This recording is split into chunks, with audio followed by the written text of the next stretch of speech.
আজ আমরা এমন এক মহাযুদ্ধের দ্বারপ্রান্তে দাঁড়িয়ে আছি যা হয়তো মানব ইতিহাসের সবচাইতে ভয়ানক অধ্যায় হয়ে উঠতে চলেছে। মানবজাতি আজ সেই আগ্নেয়গিরির কিনারে দাঁড়িয়ে আছে যা ফুঁসে ওঠার অপেক্ষায়। একদিকে ইরান, যা মধ্যপ্রাচ্যের একমাত্র সত্যিকারের সামরিক দানব, এবং অন্যদিকে ইসরায়েল, টেকনোলজির চূড়ায় থাকা এক অত্যাধুনিক সামরিক শক্তি। আর তাই নির্দ্বিধায় বলা যায়, তাদের গর্জন যদি একবার শুরু হয় তাহলে পুরো বিশ্ব কেঁপে উঠবে।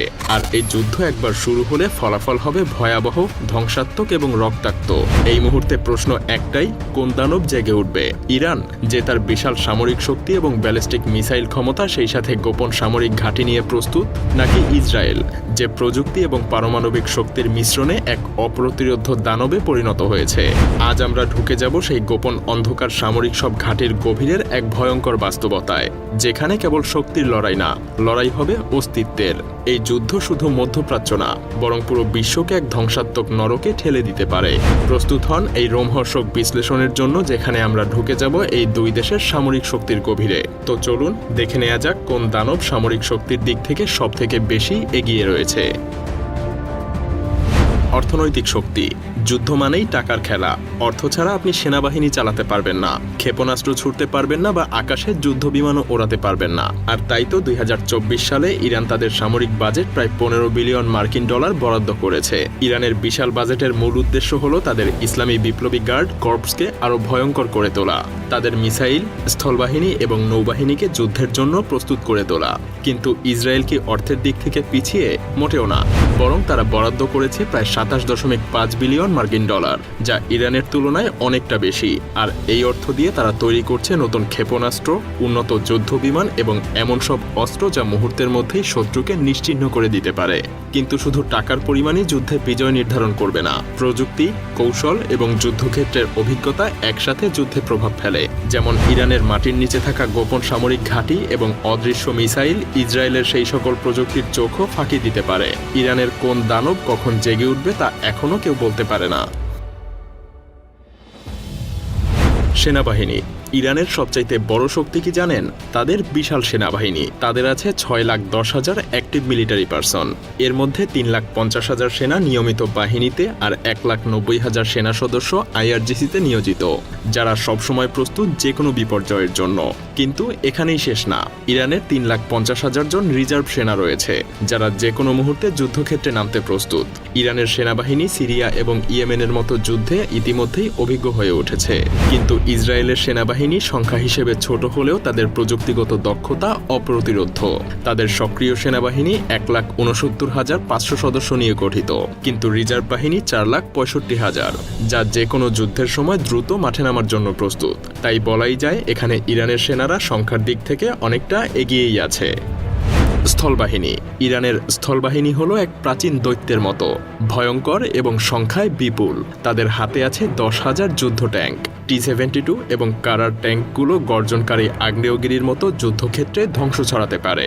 আর আছে 7,000 আর্টিলারি সিস্টেম, যা দূর থেকে ধ্বংসাত্মক আঘাত হানতে সক্ষম। কিন্তু ইসরায়েল কি এই দৈত্যর সামনে দাঁড়াতে পারবে? হ্যাঁ, পারবে, কারণ ইসরায়েলের হাতে আছে মেরকাভা 4 ট্যাঙ্ক, বিশ্বের অন্যতম সেরা যুদ্ধযান। যদিও তারা মাত্র 400 ট্যাঙ্ক নিয়েই মাঠে নামবে, কিন্তু এই ট্যাঙ্কগুলো কোনো সাধারণ ট্যাঙ্ক না। এগুলো এক একটা যেন চলমান দুর্গ। প্রতিটা মেরকাভা 4 ট্যাঙ্ক একই সাথে আক্রমণ এবং নিজেকে প্রতিরক্ষা দুইটাই করতে পারে। তবে ইরানের গোপনাস্ত্রাগারে কি লুকিয়ে আছে তা কিন্তু এখনও অজানা। বিমান বাহিনী। এটা নিঃসন্দেহে মানতে হবে, আকাশে ইসরায়েল এক অপ্রতিরোধ্য দানব। কিন্তু ইসরায়েলের 345টা আধুনিক যুদ্ধ বিমানের মধ্যে F-35, F-16 এবং F-15 রয়েছে, যা বিশ্বসেরা যুদ্ধ বিমান হিসেবে পরিচিত। এই যুদ্ধ বিমানগুলো মুহূর্তের মধ্যেই আকাশে উড়ে শত্রুকে ধ্বংস করে দিতে পারে। আরও আছে 43টা অ্যাটাক হেলিকপ্টার, যা নির্ভুলভাবে আঘাত হানতে সক্ষম। ইসরায়েল আকাশ যুদ্ধে অদম্য এবং বেশ অভিজ্ঞ। তাহলে ইরান কিভাবে এর মোকাবেলা করবে? কারণ ইরানের হাতে আছে 312টা যুদ্ধ বিমান এবং মাত্র 5টা অ্যাটাক হেলিকপ্টার। সেই সাথে ইরানের বিমান বাহিনী কিছুটা পুরনো দিনের প্রযুক্তি ব্যবহার করে, কারণ পশ্চিমাদের নিষেধাজ্ঞার কারণে তারা এখনও প্রযুক্তি আপগ্রেড করতে পারে না। কিন্তু ইরানের গোপন কৌশল এবং বিশ্বের অজানা মিসাইল ক্ষমতা ইসরায়েলের এই আধুনিক বাহিনীর জন্য হুমকি হতে পারে।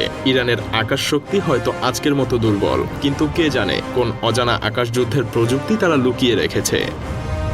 নৌবাহিনী। ইরান ইসরায়েলের চেয়ে আকাশ শক্তিতে পিছিয়ে থাকলেও নৌবাহিনী শক্তিতে কিন্তু বেশ এগিয়ে, কারণ ইরানের নৌবাহিনী সমুদ্রের সিংহের মতো।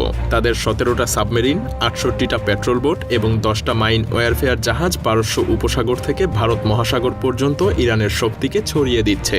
তারা প্রায়ই সমুদ্রপথে ভয়ঙ্কর আক্রমণ এবং তেলের ট্যাঙ্কার আটকানোর মাধ্যমে বৈশ্বিক অর্থনীতির উপরে প্রভাব ফেলে। তাদের সাবমেরিনগুলো সমুদ্রের গভীর থেকে শত্রুদের প্রতি এক অদৃশ্য আতঙ্ক ছড়ায়। তবে ইসরায়েলের নৌবাহিনী কম শক্তিশালী হলেও তাদের কার্যক্ষমতা এবং গোপন অপারেশন অত্যন্ত ভয়ঙ্কর। 5টা অত্যাধুনিক সাবমেরিন এবং 49টা পেট্রোল বোটের সাহায্যে তারা সমুদ্র চষে বেড়ায়। কিন্তু ইরানের সমুদ্রের নিচে লুকিয়ে থাকা গোপন শক্তি কতটা বিধ্বংসী হতে পারে সেটা কিন্তু কেউ জানে না। ব্যালিস্টিক মিসাইল এবং পারমাণবিক শক্তি। যুদ্ধের শেষ আঘাত ব্যালিস্টিক ক্ষেপণাস্ত্র এবং পারমাণবিক শক্তি। এখানে ইরানের হাতে আছে সেজিল এবং খোরামশাহ মিসাইল, যা 2000 কিলোমিটার দূর থেকেও আঘাত হানতে সক্ষম। এছাড়াও ইরান সম্প্রতি ফাতাহ হাইপারসনিক মিসাইল তৈরি করেছে, যা বিশ্বের যে কোনো জায়গায় দ্রুত গতিতে আঘাত হানতে পারে। কিন্তু পারমাণবিক শক্তি কি ইরানের আছে?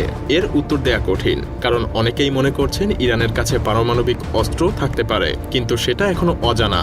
আসলে এই আতঙ্কের কারণেই তো আমেরিকা এখন পর্যন্ত ইরানের সরাসরি হামলা চালায়নি। কে জানে, ইরান হয়তো পারমাণবিক অস্ত্র তৈরি করে ফেলেছে, কিন্তু সেটা কেউ নিশ্চিত না। আর ইসরায়েলের হাতে আছে জেরিকো 3 ক্ষেপণাস্ত্র, যা প্রায় 6500 কিলোমিটার দূরত্বেও আঘাত হানতে সক্ষম। আর হ্যাঁ, তারা প্রায় 90টা পারমাণবিক ওয়ারহেড নিয়ে দাঁড়িয়ে আছে। যদিও ইসরায়েল আজ পর্যন্ত তাদের পারমাণবিক শক্তির কথা নিজেরা প্রকাশ করেনি, তবে বেশিরভাগ বিশেষজ্ঞরাই অনুমান করে যে ইসরায়েলের হয়তো পারমাণবিক অস্ত্রও আছে। মজার ব্যাপার হলো, ইসরায়েল নিজেরা কখনো পরীক্ষা না করলেও পুরো বিশ্ববাসী মনে করে তাদের কাছে পারমাণবিক শক্তি আছে। যাই হোক, যদিও ধরে নেই পারমাণবিক শক্তির দিক থেকে ইসরায়েল আজ অপ্রতিরোধ্য শক্তি, তবে ইরানও মাটির গভীরের বাংকারে লুকিয়ে থাকা এক রহস্যময় দানব। তাদের প্রকৃত ক্ষমতা হয়তো আমরা এখনো জানি না। ইরানের ভেতরে এমন কিছু লুকিয়ে থাকতে পারে যা ইসরায়েলের চাইতেও হয়তো কয়েক গুণ বেশি ভয়ঙ্কর। হতে পারে সেটা পারমাণবিক অস্ত্র। তাহলে এই ভয়াবহ সংঘাতে আসলে কে জিতবে? ইরানের বিশাল সেনাবাহিনী, অজানা শক্তি, ব্যালিস্টিক মিসাইল এবং অনিশ্চিত পারমাণবিক অস্ত্র, নাকি ইসরায়েলের আধুনিক প্রযুক্তি, পারমাণবিক শক্তি এবং সামরিক দক্ষতা? আপনাদের এই প্রশ্নের উত্তর নিয়ে আমরা হাজির হব সামনের কোনো এপিসোডে। আজকের মতো ভালো থাকবেন। ধন্যবাদ।